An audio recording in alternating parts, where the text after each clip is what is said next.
On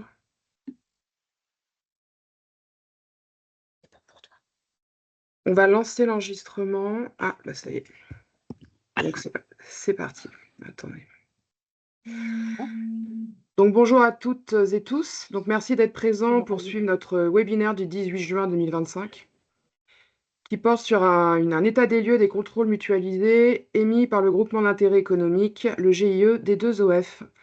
Donc, les quelques règles d'usage au préalable. Donc, comme vous l'avez vu, le webinaire est en cours d'enregistrement. Donc, le replay vous sera envoyé directement dans vos boîtes mail et sera déposé aussi sur notre chaîne YouTube. Donc, on est là aujourd'hui sous un format Teams classique. Donc, vous avez la main sur vos caméras et micros que nous permettons de couper au fur et à mesure pour éviter les petites interférences. Et alors, aujourd'hui, on vous donne la possibilité de poser vos questions en direct. Donc, moi, je vous propose de lever la main comme d'habitude et puis on vous donnera la parole. L'idée, c'est que ça soit interactif, hein, qu'il y ait des échanges.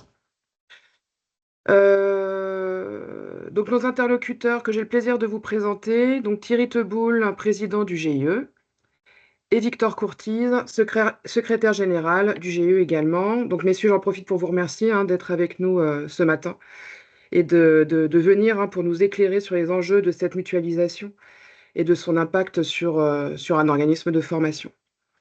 Donc, pour poser un petit peu le décor, le GIE est constitué d'une trentaine de financeurs de la formation professionnelle. Donc, ça regroupe aujourd'hui tous les OPCO et tous les AT-Pro, avec un objectif principal, c'est de permettre une reconnaissance mutuelle des contrôles effectués par le GIE pour le compte de tous ses membres. Donc, aujourd'hui, ce qu'on a prévu, c'est de vous présenter la méthodologie, le périmètre de mutualisation des contrôles qui vont être émis en 2025. Et c'est aussi l'occasion un peu de partager les actualités, les actions en cours, les actions à venir sur cette dynamique collective. Donc, sans plus tarder, Thierry, je pense que c'est vous qui commencez. Je vous laisse la main. Merci. Bonjour à toutes et à tous. Merci de l'intérêt que vous portez à la chose, parce que c'est vrai que la question des contrôles est une question un peu épidermique dans le champ de la formation professionnelle. À la fois, on en réclame pour que la question de la qualité soit ce qui régule le marché et ce qui est devenu un marché. Et en même temps, la contrainte d'un contrôle fait toujours l'objet de critiques en disant qu'il y en a toujours un peu trop. Nous, on navigue sur cette ligne de crête, et la manière de naviguer, c'est d'essayer de positiver ce que permet le GIE. Hélène vient de le dire, ça permet d'abord de dire une fois pour 30 financeurs quel est son niveau de qualité aujourd'hui. Et je sais qu'on critique parfois le nombre de contrôles, mais on ne peut pas dire que nous, de notre côté, nous ne soyons pas organisés pour que au moins entre les OPCO, les AT-Pro, mais aussi la NFH, mais aussi les fonds d'assurance formation des professions non salariées, est un lieu commun d'échange sur les contrôles. Et quand même, d'ailleurs, ils seraient pas toujours, porteurs d'un mandat GIE. Parfois, quand ils font des contrôles, ils le font avec le même référentiel, et nous, on est capable de reconnaître le contrôle qui a été fait par celui qui l'a fait avec le même référentiel. Alors évidemment, ça n'englobe pas tout un pan des autres financeurs, que sont France Travail, que sont la Caisse des dépôts pour le CPF ou les régions. Mais nous avons au moins, nous, fait l'effort, et ça depuis la loi de 2014 d'ailleurs, de le faire. Donc cette ligne de crête, elle est à la fois facile à trouver, parce qu'on peut au moins mettre en avant le fait que c'est du contrôle mutualisé. La deuxième chose, c'est qu'elle s'appuie quand même sur ce qui existe autour. Et je me permets là de faire une petite incise sur à peu près 4 natures de contrôle que j'identifie aujourd'hui, et qui sont importantes à distinguer quand vous les recevez, parce que sinon vous pourriez vous dire: «Tiens, c'est encore la même chose et encore la même chose et encore la même chose». Il y a un contrôle qui est un contrôle de présomption de qualité qui s'appelle Calliope, et qui présume de la qualité de l'organisme de formation. J'insiste sur le mot présumer, parce que c'est un des sujets pour nous aujourd'hui, de se dire que quelqu'un qui rentre sur le marché, on lui accorde une certification Calliope sur la foi de ce qu'il déclare, pas sur la foi de ce qu'on observe. C'est au moment de son renouvellement Calliope qu'on sait que ce qu'il a déclaré est à peu près conforme avec ce qu'il a réalisé entre-temps. Mais c'est pour nous une présomption de qualité. Je vous rappelle que quand le GIE s'est créé en 2016, je crois, en fait, il s'était créé parce qu'il n'y avait pas Calliope à l'époque et pour bénéficier d'un financement des OPCO, il fallait être référencé par les OPCO. Et notamment, un référencement qui s'appuyait sur une base qui est devenue célèbre. Je ne sais pas comment c'est devenu aussi célèbre que ça d'ailleurs, qui s'appelait Datadoc. À tel point que des OF se déclaraient datadockés, c'était la consécration suprême pour nous, la consécration seulement sémantique, parce que le Datadoc n'étant qu'une base de données, je ne comprenais pas ce que voulait dire datadocké, mais c'est peut-être parce qu'on se l'était mal expliqué. Mais maintenant, on est calliopisé, donc je comprends la mécanique. Mais dans tous les cas de figure, c'était ça le sujet, c'était de dire que pour pouvoir rentrer dans nos systèmes de financement, il fallait attester et être référencé sur la base d'un système qualité. Et je me souviens, parce que je suis un des plus vieux anciens directeurs d'OPCO, qu'à l'époque, nous avions travaillé ensemble avec les fonds GESIF et les autres OPCA, parce que nous étions OPCA, pour essayer de trouver un dénominateur commun de ce que c'était la qualité. Et pour avoir été le pilote, c'est ça la petite histoire aussi, et la création des 21 indicateurs du Datadoc, ma fierté est qu'aujourd'hui, les 21 sont quasiment dans les 27 de Calliope. Donc, je me dis que finalement, quand on parle de qualité, au bout d'un moment, on passe son temps à réinventer des choses qui existaient déjà.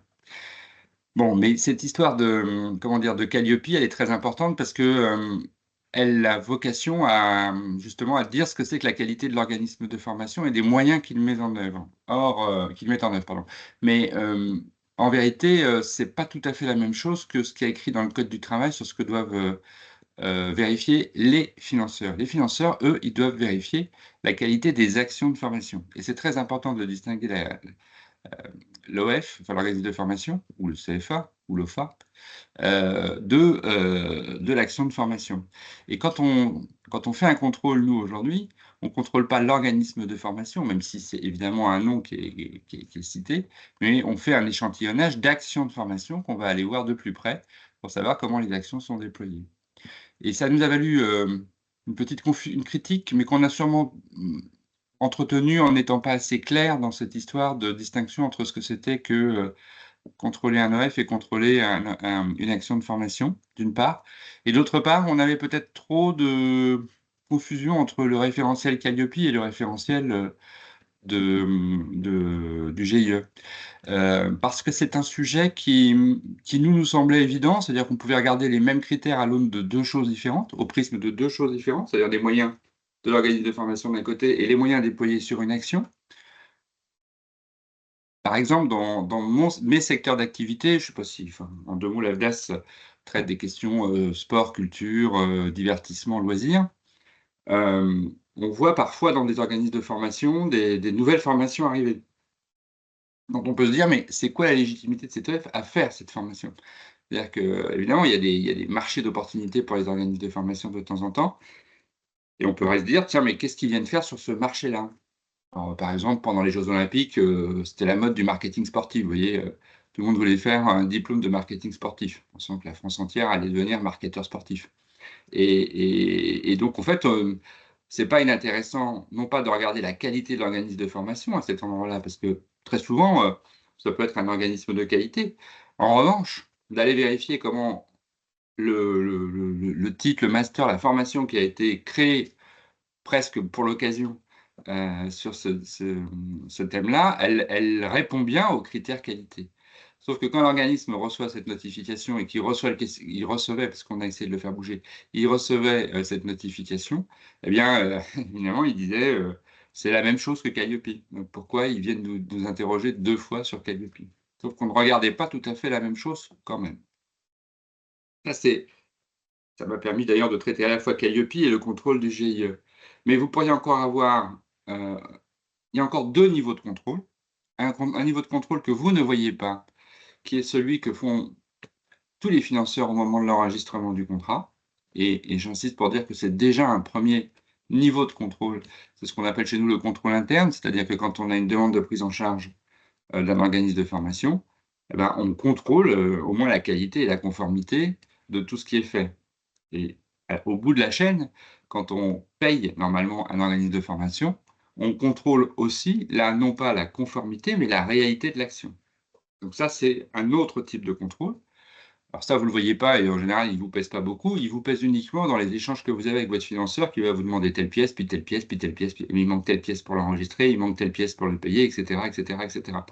C'est perçu comme du contrôle, mais c'est une obligation de notre part, tout simplement, de n'engager que des fonds. Et je vous fais une confidence, en tant que citoyen, ça me rassure de se dire qu'avec de l'argent public, puisque c'est comme ça qu'on a qualifié notre argent désormais, eh bien, on contrôle un peu comment on le dépense. Et d'ailleurs, vous avez vu les procès qui ont endossé la Caisse des dépôts au moment où on s'est aperçu que le CPF était quand même, un panier troué.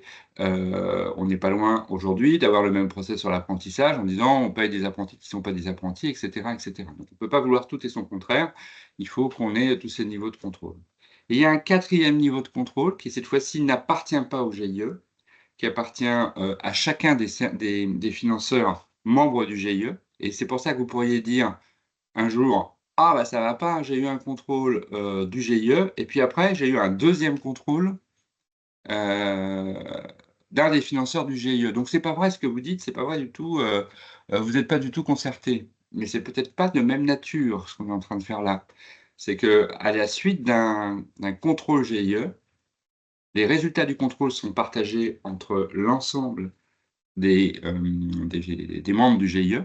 Et si l'un des membres ou plusieurs membres du GIE estiment que le contrôle révèle beaucoup de non-conformité, il peut déclencher, mais cette fois-ci à titre, personnel, un contrôle de service fait.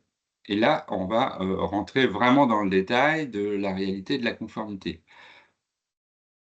Ça veut souvent dire un contrôle de service fait, et encore plus approfondi si vous avez lu le décret de novembre 2023, ça veut souvent dire que, bah, le contrôle qualité n'a pas été spécialement probant et qu'il faut creuser un peu plus et qu'il faut même creuser parfois, jusqu'à un contrôle de service fait dit approfondi dans le décret, qui est, une visite sur site de l'organisme et là, on va juger des pièces et sur pièces, des choses qui témoignent de la réalité du service qui a été rendu. Donc ça fait quand même 4 choses qui entretiennent la confusion entre on a trop de contrôle, on n'a pas assez de contrôle, et cetera, et cetera. On repère pas d'ailleurs la même chose, sur ces 4 contrôles, hein. Sur les 2 derniers que j'ai évoqués, c'est-à-dire le contrôle interne et le contrôle de service fait, qui appartient là plus à chacun des financeurs. Pour le coup, là, on est plutôt,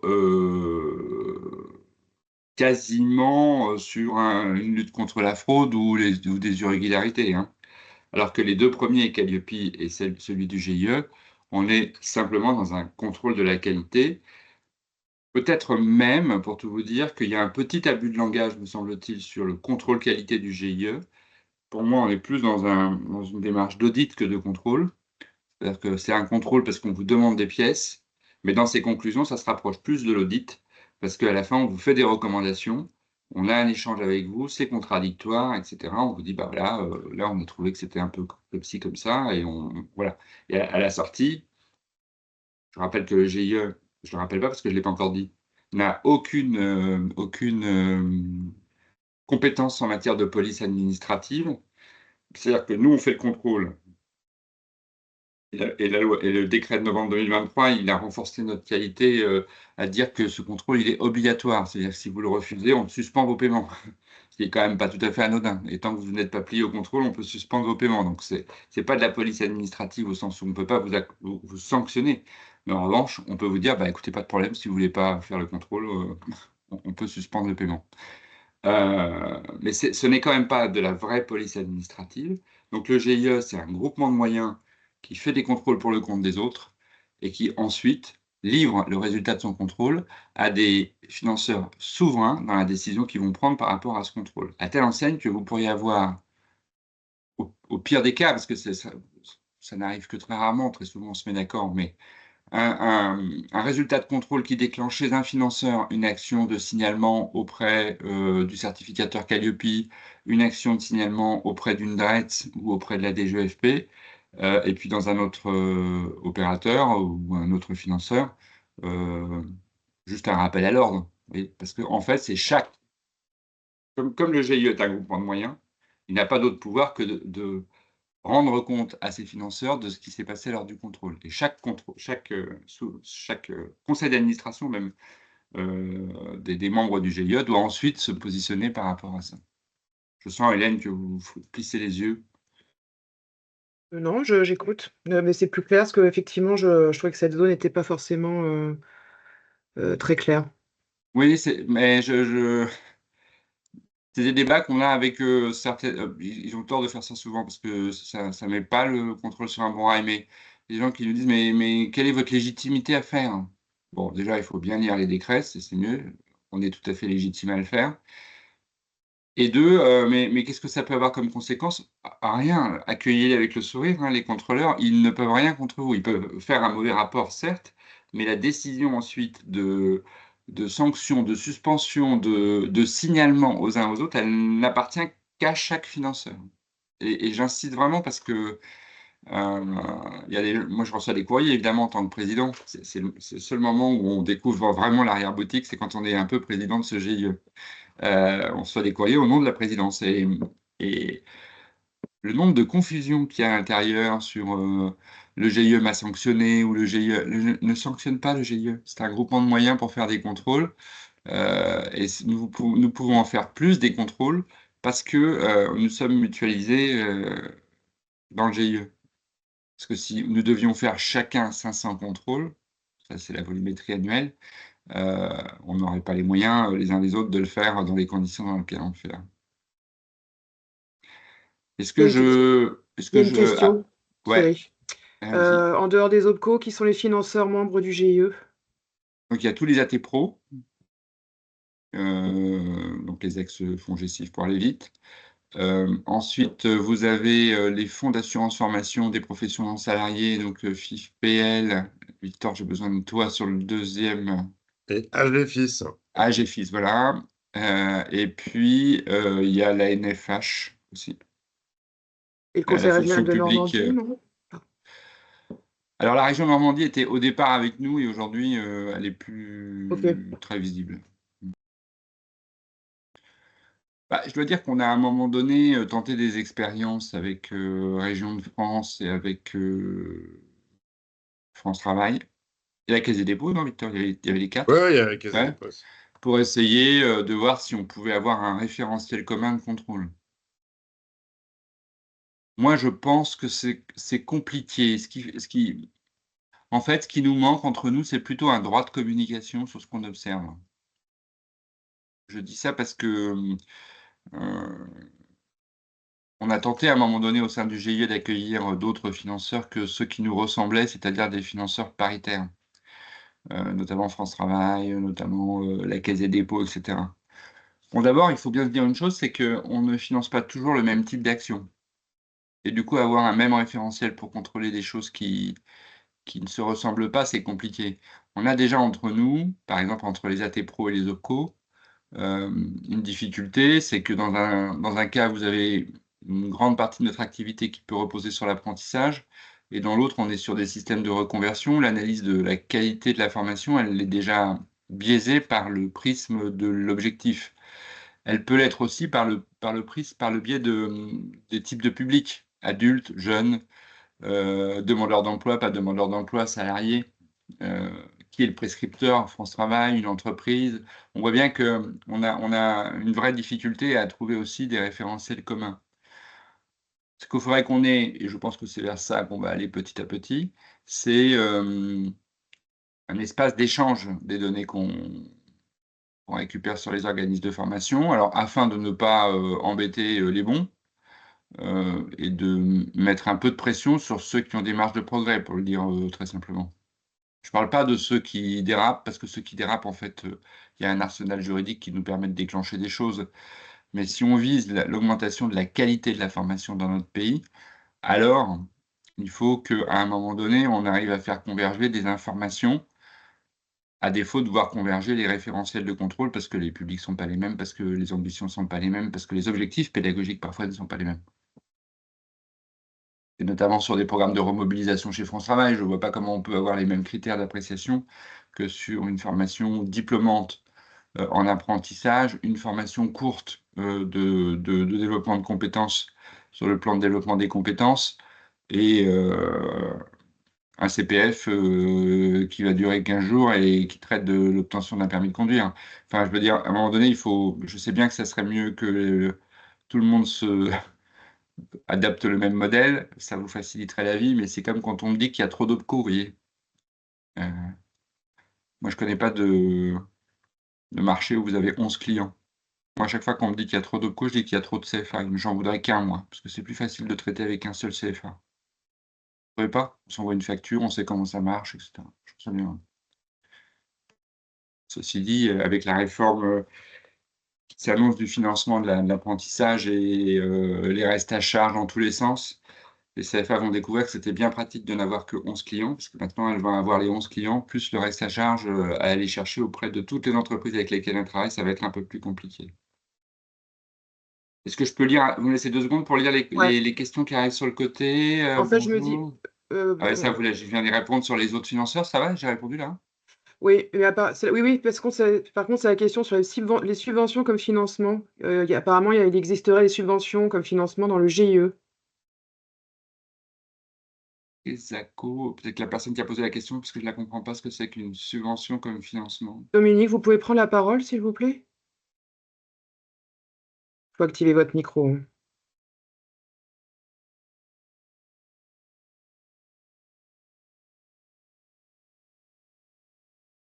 Ah, bon. Non, on ne peut Je pas parler. Je ne comprends pas ce que ça veut dire. J'ai cru bon, comprendre qu'il y avait des subventions comme financement comme financement du GIE, parce que oui, le oui, GIE c'est n'a ça. pas de... Ben non, il n'y a pas de subvention du GIE. OK.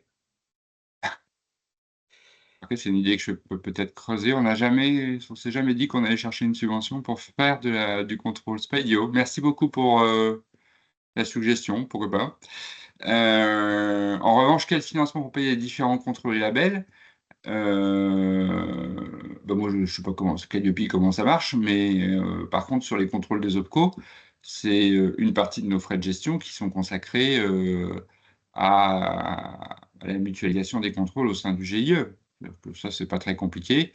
Nous avons toutes et tous des frais de fonctionnement dans nos OPCO et plutôt que de les consacrer sur la fonction contrôle à des contrôleurs qui ne pourraient pas avoir une capacité de contrôle comme celle du GIE, on mutualise cette somme en fonction du poids de chacun des OPCO.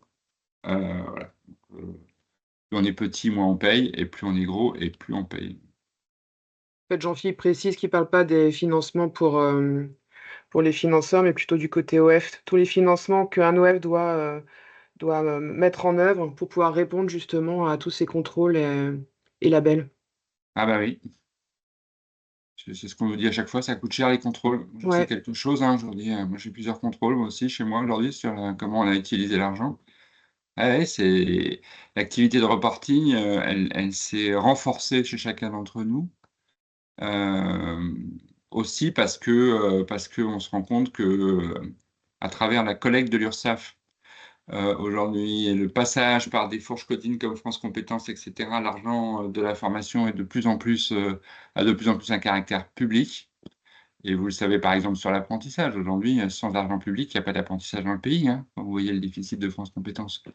Donc, c'est sûr que, la question des objectifs politiques qui consistent à développer des choses comme par exemple le 1 000 000 d'apprentis, il s'assortit forcément à un moment donné ou à un autre dans un cycle normal de vie, de moments où on dit: «Oups, est-ce qu'on n'a pas, été trop lâche dans la façon de le faire?»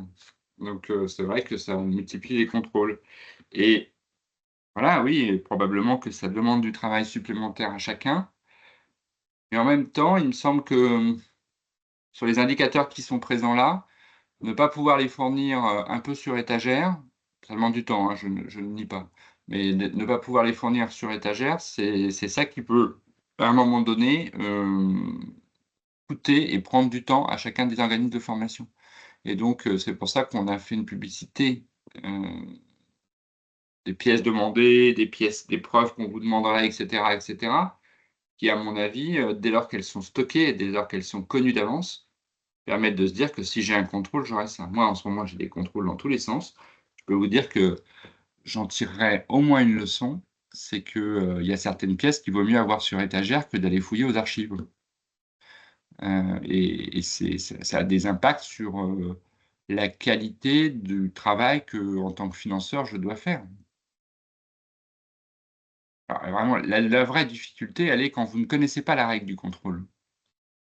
Mais quand vous la connaissez, quand vous vous apercevez quand même à l'analyse qu'elle est quand même assez convergente avec plein de types de contrôles, vous pouvez vous dire: «Tiens, ça, de toute façon, c'est des choses qu'il faut qu'on mette au carré parce qu'un jour, on nous demandera peut-être d'en fournir, la preuve».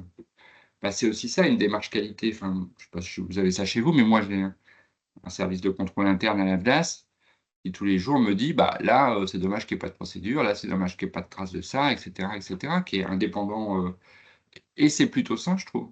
C'est plutôt sain. Et c'est pas réservé aux administrations, hein, le contrôle interne. Il y a beaucoup d'entreprises qui font du contrôle et de l'audit interne, c'est même fortement recommandé. Donc oui, c'est coûteux et en même temps, c'est extrêmement rentable.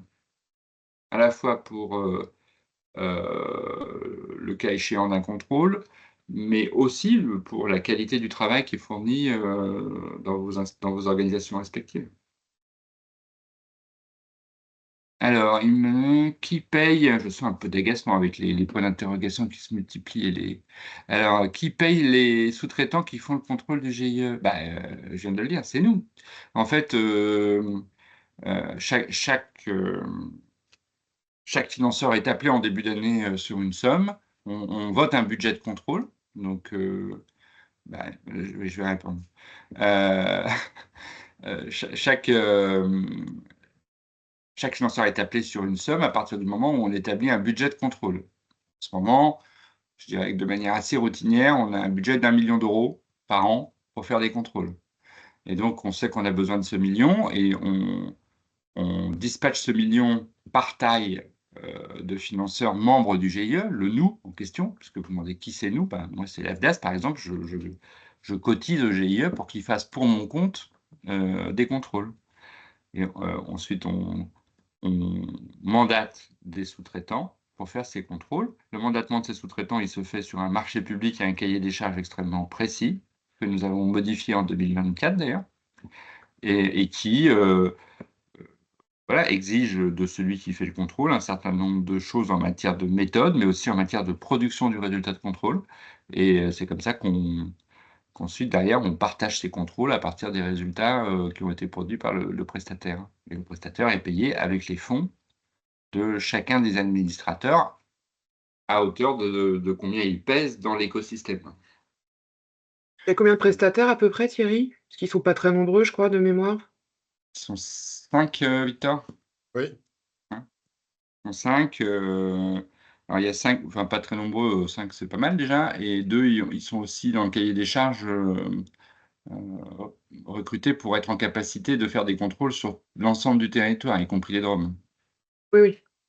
Non mais c'est important parce qu'il y a aussi ce critère-là, c'est qu'on ne va pas contrôler que celui qui est juste à côté. Je sais pas, je pense que ça répond, à Oui. vos questions, oui, je comprends le poids que ça pèse pour, les petits organismes de formation. Je n'ai pas enfin, c'est pas pour moi, je balaye pas le sujet. Je dis juste que, on en a fait une condition d'accès, c'est pas nous qui avons décidé ça. On en a fait une condition d'accès à ce qui n'existait pas forcément avant, c'est-à-dire un marché. Heu, voilà l'État n'a rien trouvé d'autre, en même temps qu'il marchéisait la formation professionnelle dans le pays, d'essayer de la réguler par la question de la qualité. Bon, moi, il ne m'appartient pas, de dire c'est bien ou c'est pas bien. Heu, J'essaye de voir le côté positif des choses. C'est comme quand un contrôle arrive à l'AFDAS, parce qu'il y a des financements FSE, des FNE, machin, toute la journée, on est contrôlé sur comment on a engagé les fonds. Je me dis, à chaque fois, c'est l'occasion d'en tirer un peu de bénéfice pour les équipes internes de l'AFDAS, de se dire: «On va progresser sur tel ou tel sujet». Peut-être que c'est une manière de voir les choses, mais on n'a pas trouvé d'autres moyens que la question de la qualité aujourd'hui pour essayer de le réguler, avec un succès relatif, hein, à telle enseigne il est tellement relatif que l'État s'est mis à se dire qu'il fallait le réguler par les prix, pas par la qualité maintenant. Mais, mais je crois que si ça met l'appareil de formation du pays, globalement, je ne parle pas de chacun, sur une espèce de voie de la qualité, d'amélioration continue de la qualité, c'est pas mal, quoi. Moi, je sais pas, Victor, si entre les gros et les petits, on fait des différences, mais quand c'est des petits, on fait attention aussi à comment ils peuvent répondre, qu'est-ce qu'on peut attendre d'eux, Oui, voilà, bien sûr, et puis on n'échantillonne pas le même nombre d'actions. bien sûr. Ça veut dire Ouais. que pour un gros, le nombre d'actions qu'on Oui, échantillonne est pas juste. directement lié à la taille de l'OF. Mmh. C'est sûr que quand vous êtes un gros organisme de formation et que vous voyez arriver, un échantillonnage, je crois que c'est entre combien et combien? Tu m'avais donné le chiffre, Victor, mais C'est entre 5 et 30. ouais, quand vous voyez 30 actions, heu, ça fait autant frémir le gros que 5 actions chez le petit, hein. Parce que c'est sûr que sur les 30 actions, il faut fournir toutes les pièces qui sont indiquées dans le référentiel, que vous avez reçu en amont. Donc c'est un peu chaud. Donc c'est pour ça que je dis les ennuis sont proportionnels. Contrôler En 30 fait, actions, ce qui est embêtant, c'est quand il va dans l'escadrille. C'est-à-dire que c'est quand vous avez en même temps un contrôle Calliope, un contrôle, GIE et puis un contrôle de la région, puis un contrôle de France Rare et là, évidemment mais même dans ce cas-là, et ça Victor, c'est une règle qu'on s'est rappelé encore il y a un mois dans notre conseil d'administration, hem, il faut nous le dire. Si vous avez un autre contrôle en même temps, on peut décaler celui qui vient de vous être notifié. C'est pas là pour ajouter du malheur au malheur.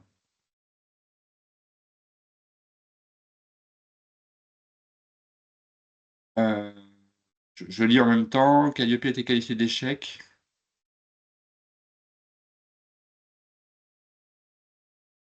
par rapport à la fameuse lutte contre les fraudes. Un Ouais, peu le nerf de la guerre. oui, oui, moi sur le fond, je suis d'accord, enfin attendez, je vais dire n'importe quoi. Attention avec quoi je suis d'accord, parce qu'il y a beaucoup de choses dans la phrase.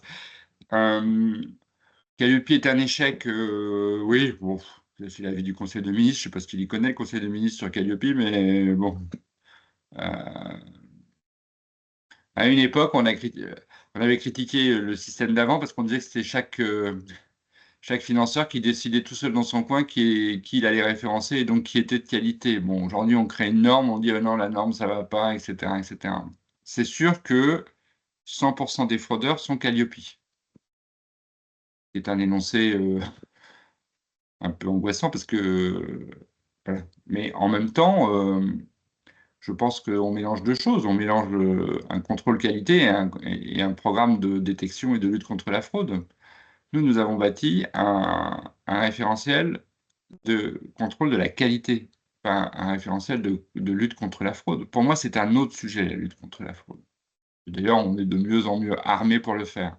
Et dans les 4 contrôles que je vous ai cités au départ, l'endroit où on le repère le plus facilement, nous, en tout cas à l'AFDAS, c'est, dans le contrôle interne de locaux, ce que vous ne voyez pas. C'est-à-dire si on est capable de repérer que, par exemple, tiens, c'est marrant, le NIR de l'apprenti, c'est le même que le NIR, heu du maître d'apprentissage. Oui, ça, par exemple, pour vous, c'est anodin.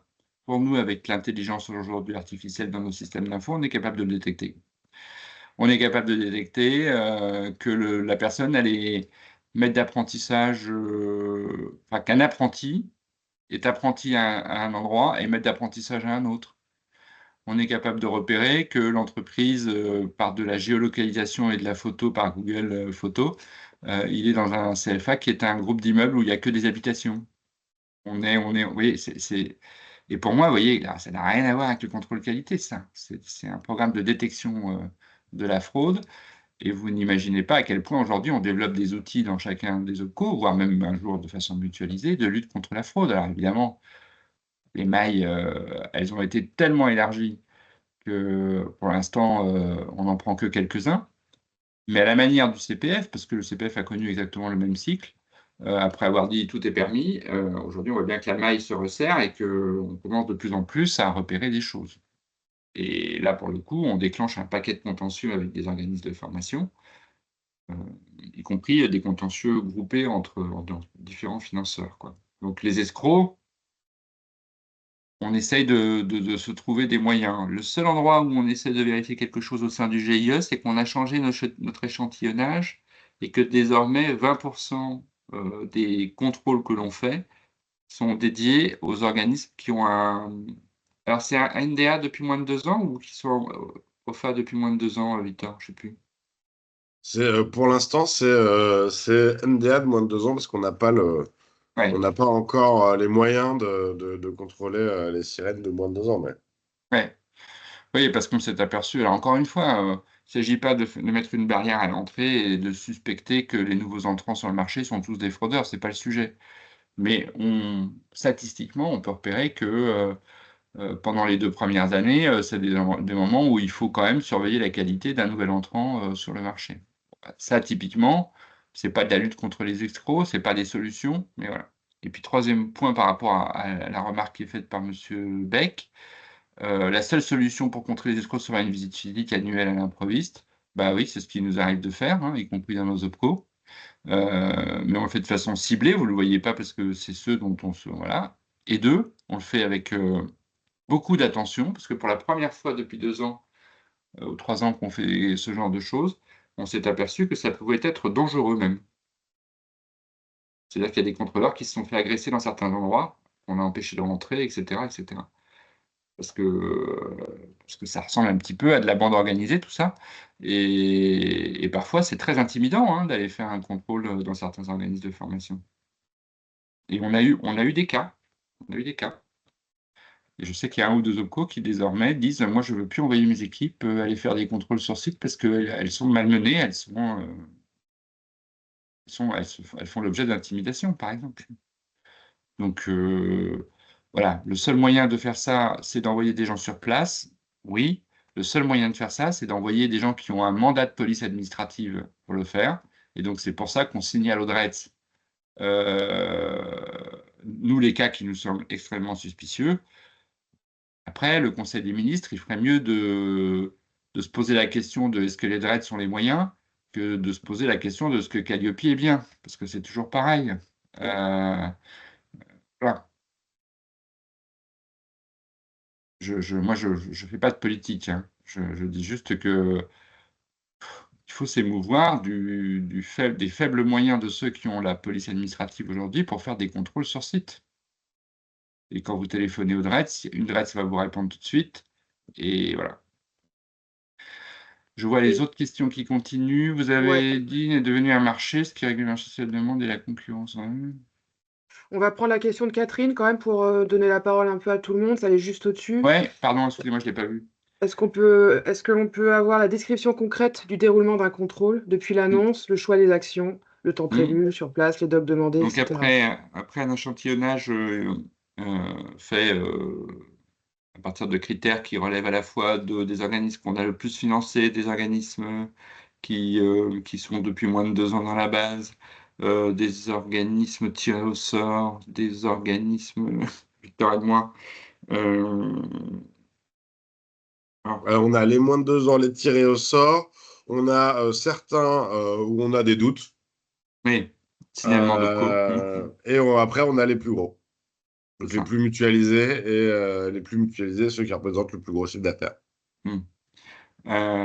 Voilà et donc sur cette base-là ensuite, on fait un échantillonnage, des organismes de formation et on adresse une notification à l'organisme de formation qui va être contrôlé. Alors évidemment, c'est toujours le même problème, c'est que, souvent on dit que nos délais sont trop courts et cetera, entre le moment où, on reçoit la notification et le moment où on doit, répondre et cetera. En vérité, c'est aussi une méthode d'audit et de contrôle qui consiste à dire que si on vous laisse 6 mois pour rendre les pièces, c'est sûr que c'est pas sûr que pour ceux qui ont des choses à se reprocher, ils aient pas le temps de les refabriquer ad hoc plutôt que de nous les donner alors qu'ils devraient être sur étagère. Donc après je te laisse prendre le relais Victor, parce que c'est toi qui orchestre les contrôles. Oui, donc du coup, on notifie systématiquement par un courrier en AR, les OF. Puis, à partir de ce moment-là, le prestataire va prendre rendez-vous pour réaliser le contrôle sur site avec l'organisme de formation. à horizon, à partir de la réception du courrier, à horizon à peu près un mois. Après, ça peut se délayer dans le temps.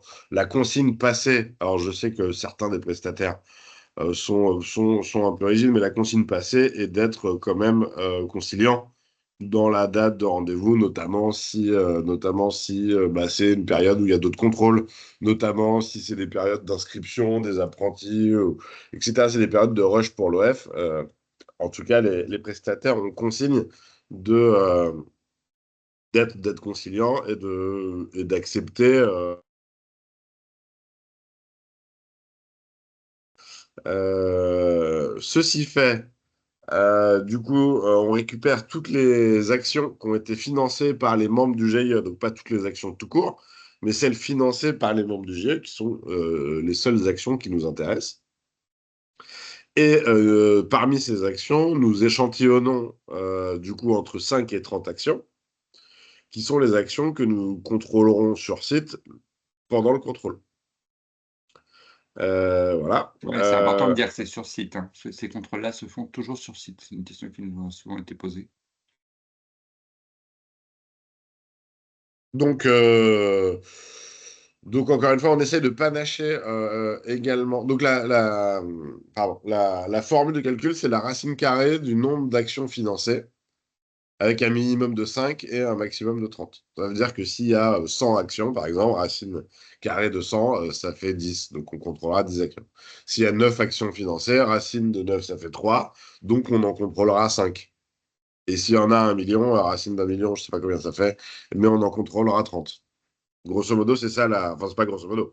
C'est exactement comme ça qu'on échantillonne. Comme disait Thierry, pour éviter la production de faux, notamment sur la cohorte parmi l'échantillon d'OF suspicieux, eh bien, nous transmettons une semaine avant le contrôle la liste des actions. Donc, on va transmettre à l'OF, voilà les 10 actions qu'on va contrôler dans le contrôle qui aura lieu la semaine prochaine, pour qu'il ait quand même le temps de réunir les pièces. À ce moment-là, on met en place une plateforme qui s'appelle Welcome, qui est notre outil de gestion des contrôles, où l'OF peut, pour faciliter le contrôle et que ça se passe de manière plus fluide le jour du contrôle, peut déposer en amont les pièces. Voilà. Du coup, les contrôleurs récupèrent les pièces et peuvent les consulter et commencer à préparer le contrôle en amont du contrôle sur site. Le contrôle sur site se déroule sur une demi-journée à une journée du fait de la volumétrie de ce qui est contrôlé et de la préparation du contrôle via Welcome. À l'issue du contrôle, le contrôleur donc produit un rapport provisoire toujours via notre outil, qui est notifié à l'organisme de formation par mail à ce moment-là. Et donc, l'OF a une semaine à réception du rapport provisoire pour faire ses remarques et transmettre des éléments complémentaires, des éléments pour, en cas de contestation de la notation d'un des critères. Victor, j'ai une question. Oui, Le rapport provisoire notifié, il arrive au bout de combien de temps à peu près? pour une semaine, 10 jours. Oui, donc c'est très rapide. Après le contrôle sur site. Ouais, ouais. Ok. Ouais, bah, on est rapide. Merci. Et voilà, et donc au bout d'une semaine, le welcome se ferme. Donc du coup, plus personne peut interagir avec welcome. Il est envisageable, à titre exceptionnel, de proroger cette phase contradictoire d'une semaine. Mais il faut justifier, hein. À l'issue de quoi, le rapport de contrôle définitif est rédigé. Alors, dans 95% des cas, on n'a pas de retour en phase provisoire, hein. Et puis, il est notifié. Donc, cette fois-ci, il est notifié toujours par mail, mais il est également notifié par accusé de réception en courrier postal. Et c'est une note de synthèse qu'on envoie.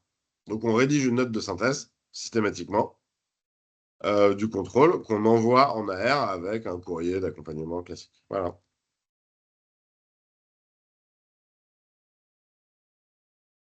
Allô? Merci. Ouais, Ouais, c'est bon. merci. Non, mais du coup, j'avais pas de.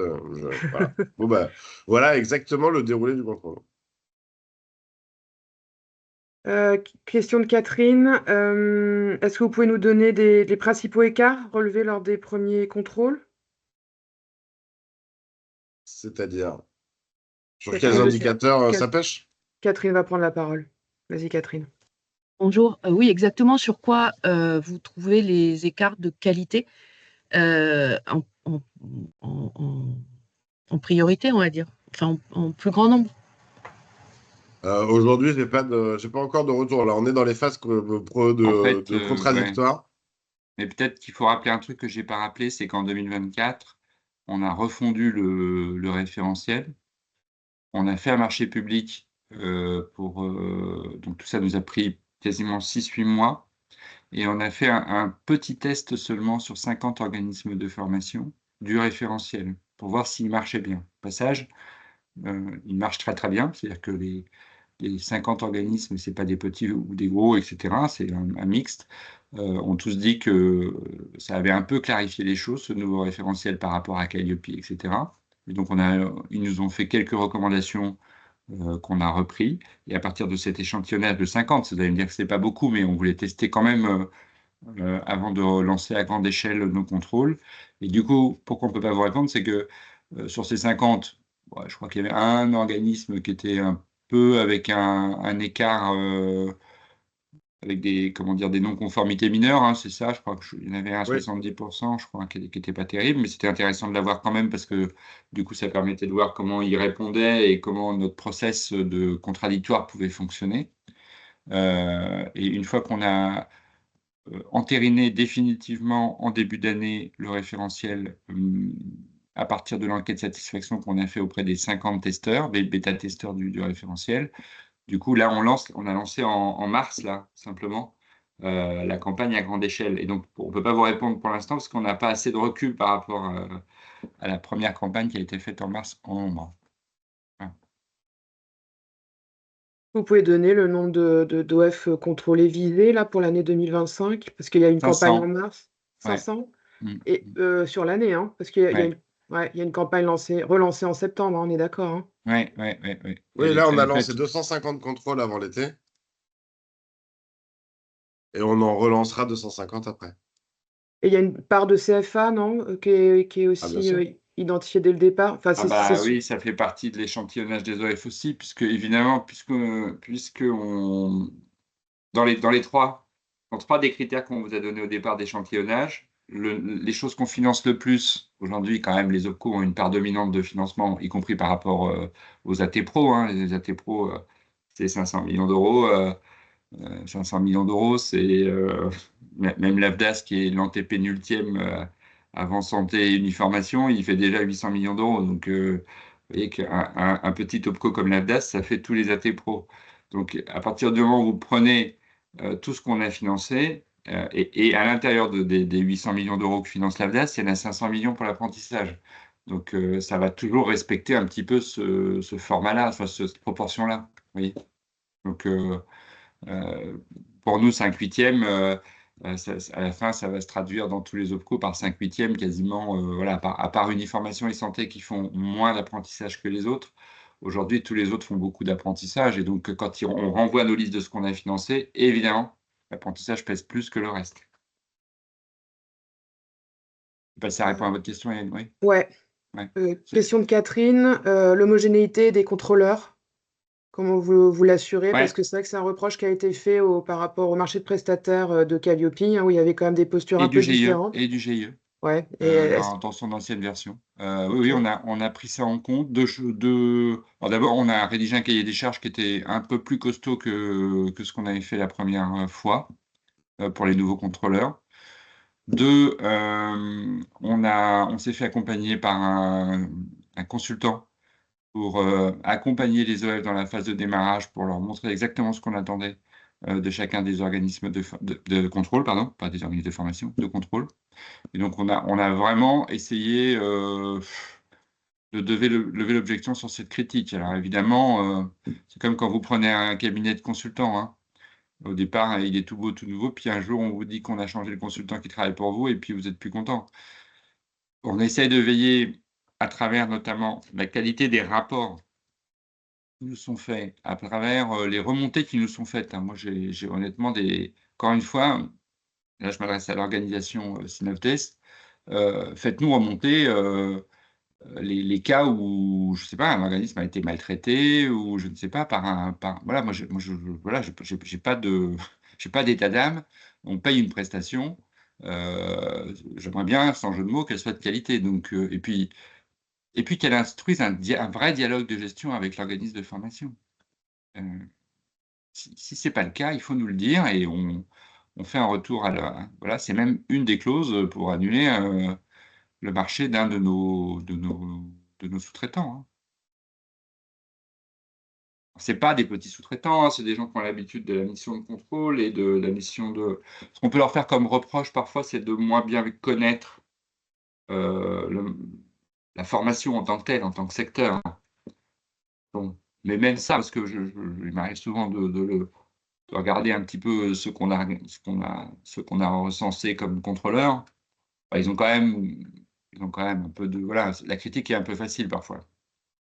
Et puis on les a pas mal accompagnés en amont, hein, on avait fait 2 marchés, un marché pour des contrôleurs et un marché comment dire? Presque d'AMOA, de la campagne de contrôle où là on allait, avec eux, voir comment ils allaient faire le contrôle et comment on s'assurait nous qu'ils le faisaient, de manière homogène. Mais je comprends ce que vous dites, madame Raffin sur, l'homogénéité des contrôleurs. Mais ça Oui. malheureusement, moi qui en ce moment un contrôle, de la Cour des comptes, je ne sais pas si j'ai eu le même que mes confrères, hein. Et je ne sais pas s'il est sensible aux mêmes choses que celui de mes confrères. Donc je sais pas quoi vous dire. Ouais, ça dépendra quand même toujours de la sensibilité du contrôleur. Nous, c'est la seule chose que je peux vous dire, c'est qu'on veille à ce que, il y ait pas d'écart et parmi les sondes qu'il nous faut avoir, c'est vos propres sondes, c'est-à-dire celles qui nous permettent, d'avoir des remontées en la matière.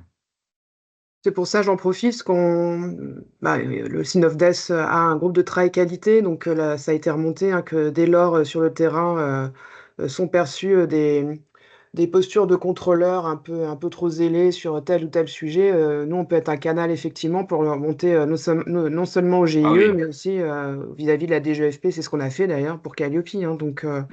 faut pas hésiter, hein. Ah bah, moi, je prends l'engagement d'avoir des discussions régulières avec vous. Enfin, je prends l'engagement, mon mandat se termine le 31, mais il y aura un successeur. Le GIE prend l'engagement, de vous écouter, enfin, de faire un point si vous le voulez régulièrement. C'est d'ailleurs ce qu'on a proposé aux têtes de réseau, hein, puisqu'on a reçu le 8 janvier, toutes les têtes de réseau, je ne sais pas si vous étiez là, Hélène, je crois, Si. où on leur a fait le compte rendu de l'échantillonnage des 50 OF et des retours qu'on avait eus. Vous vous rappelez? On a été hyper Mmh. transparent sur, les 50, enquêtes de satisfaction qu'on a faites auprès de voilà et ce qu'on avait décidé de bouger et pas bouger dans le référentiel initial et je vous ai dit que ça serait bien qu'on se revoie une deuxième fois dans l'année, peut-être après la première série de contrôles. Oh pardon. Et puis, voilà, moi je crois que vous devez être notre interlocuteur privilégié et surtout que d'autres s'en privent pas. Enfin, je veux dire d'autres organisations s'en privent pas. Ce qui est compliqué pour nous, c'est d'avoir en face de nous, je sais pas combien on a 42 000, ouais, financés chez nous, je crois, hein, Victor? Ouais, à peu près, ouais. Heu, ouais, ouais et 42 000, entre les pas contents, ceux qui ont des sautes d'humeur, ceux qui critiquent la politique de l'État et qui, du coup, nous critiquent nous, pensant que c'est nous qui avons fait la règle, bah, des fois, c'est pas nous qui avons fait la règle, hein. Moi, des fois, je suis d'accord avec ceux qui critiquent, le système, mais c'est pas nous qui avons inventé le système, pour le coup. Donc, c'est pour moi important d'avoir des canaux de discussion comme ceux-là avec vous. Il y a une question de Dominique, il est 57, hein, c'est des questions, vous pouvez lever la main, on pourra en prendre quelques-unes. Question de Dominique, ces contrôleurs ont l'habitude des très très très petits OF? Oui, en tout cas, on a des. Oui, oui, il ne faut pas avoir peur des noms des organismes qui viennent vous contrôler. Alors parfois d'ailleurs, ils ont l'habitude d'être très petits OF, mais même quand c'est des noms un peu ronflants d'organismes de contrôle, ils ont été ambiancés dès le départ par une AMOA chez nous. Enfin, je veux dire, on leur a expliqué ce que c'était que des organismes de formation, des gros, des petits, des marchés de formation qui ne sont pas les mêmes, des formations courtes, des formations longues, etc. On a essayé de le faire. Mais une fois de plus, il y a des remontées qui sont pas bonnes, il faut nous le dire. Mais Et moi, je réunis les contrôleurs une fois par mois, justement, pour faire un point d'étape, les difficultés rencontrées, etc., etc., etc. On parle également de l'homogénéisation, évidemment, des pratiques de contrôle, chaque indicateur, quels sont les éléments de preuve, etc., qu'est-ce qu'on accepte, qu'est-ce qu'on refuse. Et donc ça contribue également à l'homogénéisation des pratiques. oui, oui, puis on y veille, certains d'entre nous y veillons. C'est-à-dire que c'est aussi un rapport de force, le GIE. Donc, voilà, les OPCO comme Uniformation ou l'AFDAS, elles travaillent essentiellement avec des petits organismes de formation. Donc, bon, il se trouve que moi, je suis président, qu'Olivier Philippe est président de la commission des systèmes d'info du GIE. Voilà, on a notre poids dans l'histoire aussi. On n'est pas soumis aux grands organismes de formation et uniquement, on n'a pas une représentation de l'organisme de formation qui est la même que celle de l'industrie ou de celle du travail temporaire ou de je ne sais qui. On est, pour le coup, on est habitué à travailler avec ce genre d'organisme de formation. Quand vous formez au théâtre shakespearien selon Vitesse, c'est pas des grosses machines, hein, mais pour autant, quand on va les contrôler, quand ils voient débarquer un mec, un auditeur de chez je ne sais quel cabinet d'audit, c'est vrai qu'ils le regardent un peu avec des yeux comme ça. Mais c'est notre job de leur dire que, bah oui, vous allez aussi rencontrer ce genre d'organisme de formation. C'est ça la diversité du marché de la formation. Ce qui n'a pas été Ouais. dit, il me semble, hein, dès lors qu'un OF est contrôlé par le GIE, ça vaut donc pour tous, ça a été dit évidemment, mais ça vaut aussi pour une durée de 4 ans, hein, c'est ça? Alors c'était 3 ans au départ et on a eu un petit cafouillage cette année parce que 3 ans, à date ou pas à date. Donc là, on a tranché le débat, ça vaut 4 ans. C'est ça, OK. hein? Mmh. Hein, Victor? Oui, oui, Jean-Philippe? oui. On a changé la règle Donc, là parce qu'en fait, on a eu un problème sur 3 ans. Si on envoyait le contrôle en mai et qu'il avait été contrôlé en juin, heu, on s'en sortait pas, quoi. On était en train de se battre sur la date effective du contrôle, de la date de notif ou de la date de voilà. On a dit 4 ans, comme ça, au moins, ces 3 ans révolus. Jean-Philippe, je vous laisse la Oui, main. Deux je vais pas minutes parce prendre qu'il est 10 heures, hein. moins que ça, moins que ça. Pour que mes propos par écrit ne soient pas mal compris, moi je tiens à préciser que les contrôles que vous êtes en train d'organiser et que vous prévoyez pour le GIE me rassurent. Parce que ça, c'est une façon de contrer les escrocs. Là, je suis entièrement d'accord, hein. En revanche, ce qui m'inquiète énormément, parce que moi, dans mon EF, nous sommes 8 salariés, c'est cet empilement administratif Mmh. que nous ne comprenons pas, qui n'ont pas d'efficacité. Alors c'est vrai que c'est sur le contrôle des escrocs qu'au Conseil des ministres, il a été dit que Calliope était un échec, Ah, hein. c'est C'était sûr. pas Mmh. sur la norme, évidemment, ou le Alors, je suis protocole d'accord avec le Conseil des administratif. ministres. Voilà, oui, oui, tout à fait. Par écrit, c'est un peu long. Mais voilà, c'est cet empilement administratif qui est très inquiétant parce que autour de moi, je ne compte pas les organismes, je ne compte plus les organismes de formation qui ont tout simplement arrêté quand Calliope est arrivé, qui ont coulé par lourdeur administrative. Et nous, quand nous avons eu Calliope, nous étions 6, si je me souviens bien, et on était à la limite de pouvoir le gérer. C'est moi qui vous ai mis la somme. En fait, elle est supérieure. Il y a d'autres choses, mais je ne vais pas rentrer dans les détails. C'est effectivement un coût énorme en temps et en crainte, en stress. Mmh. Une personne de l'équipe a toujours en tête, au moment où l'auditeur l'interroge, ce que je vais dire là peut faire mourir mon établissement. Parce que c'est retrait de l'autorisation sur toutes les plateformes OPCO, etc. Ce qui n'est pas convenable, honnêtement, hein, c'est directement une cartouche dans la tête. Alors que dans le contrôle que vous prévoyez, si j'ai bien compris, il s'agit de prendre un dossier, une action de formation et de creuser jusqu'au bout, ce que ne fait pas Calliope. Ça, c'est efficace. Voilà. Moi, je me battrai pour que vous puissiez continuer dans ce sens-là, mais je continuerai de me battre contre cet empilement administratif stérile et qui fait au contraire couler des OF et fait réellement baisser nos qualités de prestations en termes de souplesse, de réactivité au terrain, de demande sur mesure. Et le sur mesure, c'est notre leitmotiv, c'est notre image de marque. Voilà, j'arrête. Merci Non, non, mais Jean-Philippe. la session étant enregistrée, je ne peux pas vous répondre. Mais voilà, vous avez Et vous compris. avez entendu. Mais après, il y a quelque chose. Alors, malheureusement, je crois que le projet, c'est enquisté à l'Assemblée nationale, mais il y a un projet de lutte contre la fraude globale hein, qui est en train d'être discuté à l'Assemblée nationale et qui, normalement, devrait nous amener, nous, à pouvoir échanger des données, ce qu'on n'a pas le droit de faire aujourd'hui, hein, entre financeurs, autres que ceux qui se sont mutualisés. Moi, j'ai beaucoup milité, j'ai été auditionné par l'Amicale, etc. J'ai beaucoup milité pour ça, pour dire lâchez-leur la grappe et trouvons un moyen de droit de communication entre nous de ce qu'on relève. Si France Travail relève quelque chose, pourquoi aujourd'hui c'est ça qui se passe? Je suis obligé d'aller refaire un contrôle parce que sinon, quand je vais devant le juge, il me dit ah c'est pas vous qui avez fait le contrôle et en plus France Travail n'avait pas le droit de vous communiquer les éléments qu'il vous a communiqués. Donc ça, normalement, ça pourrait être relevé bientôt, mais apparemment je crois que les macronistes ont décidé de ne pas voter la loi, donc il y a un problème là-dessus. Mais en vérité, le premier effort qu'il faudra faire, c'est de la reconnaissance des contrôles des autres et le droit de communication entre nous. Ce qui va nous permettre de nous concentrer vraiment sur les vraies choses qui importent là. Aujourd'hui, tout le monde embrasse tout. Moi, j'ai assisté au cabinet de travail à des réunions sur la question de la qualité. Et c'est là que le nombre de gens qui ont un truc à dire sur la qualité, entre les Carrefour-F, les machins. Mais tout le monde s'occupe de tout, quoi, dans ce pays, en fait. Alors, comme tout le monde s'occupe de tout, bah, tout le monde se missionne et s'auto même saisit pour aller faire des trucs parfois qu'il n'a pas à faire. Donc, voilà, je m'arrête là parce que c'est enregistré. On arrête, il est 10h04. Il reste une question, je la poserai, Florent, et je reviendrai vers vous. Merci à tous. Ah, mais Passez... Florent Lebègue, là, la Vas-y. question, c'est Ouais, oui, c'est non. voilà. Bon. Non, on peut pas. En fait, je comprends ce que vous voulez dire, mais ça serait bien, comme ça vous êtes tranquille, comme vous dites.